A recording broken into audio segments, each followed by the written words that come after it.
Bwana Yesu asifiwe. Habari za uzima ndugu wapendwa.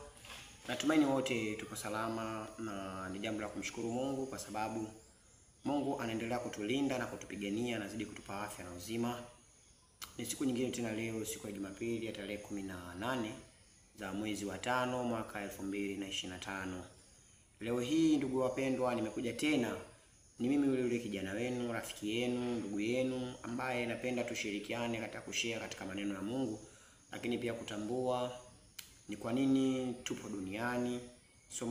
Somo langu la wiki iliyopita ama siku zilizopita lilikuwa linahusiana na swala la kwa nini upo duniani, uliumbwa kwa thamani gani na umeumbwa ili ufanye nini.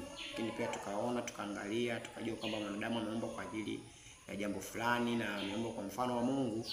Lakini pia tukaona faida na jinsi ambavyo tumeumbwa na Mungu. Zaidi ya yote nikasema kwamba nitakuja sasa kusema kwamba ni kwa nini mwanadamu unapitia majaribu au majaribu ni nini. Leo hii nataka utambue, tuungane pamoja na mimi ili tuweze kutambua kwamba ni kwa nini mwanadamu anajaribiwa. Kwa nini unajaribiwa? Kwa nini unapitia kwenye majaribu? Kwa nini unapitia kwenye changamoto nyingi za kimaisha? Kwa nini unapitia kwenye changamoto nyingi kwenye ndoa ama kwenye familia ama kwa jamii inayokuzunguka au kazini? Yote ni mojawapo wa majaribu. Lakini kabla hujasija kufafanulia, kwanza inatakiwa ujue majaribu ni nini. Nini maana ya majaribu?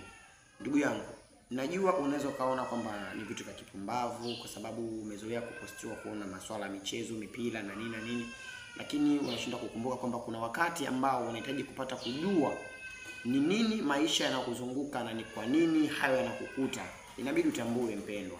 Hata kama utaona sina maana, lakini japo kwa muda mfupi tusikiliza ili uweze kujua unabidi ufanye nini. Okay. Majaribu ni nini? Majaribu au jaribu ni nini? Kwa sababu tuseme majaribu tunakuwa tumelifanya kama kundi. Jaribu, yani maana yake tunaposema jaribu maana yake tafsiri yake kwamba ni kwa mtu, kwamba jaribu ni nini kwa aina ya kitu kimoja. Kwa hiyo tunasema jaribu ni nini?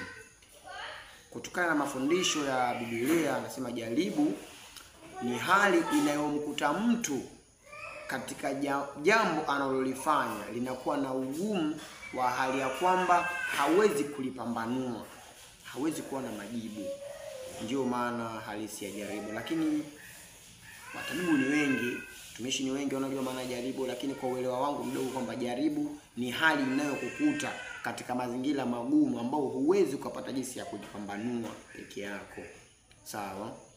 Haya, tunapojua hivyo kwamba jaribu ni hali ambayo inakukuta katika hali ngumu ambayo inakukuta katika mazingira ambayo hauwezi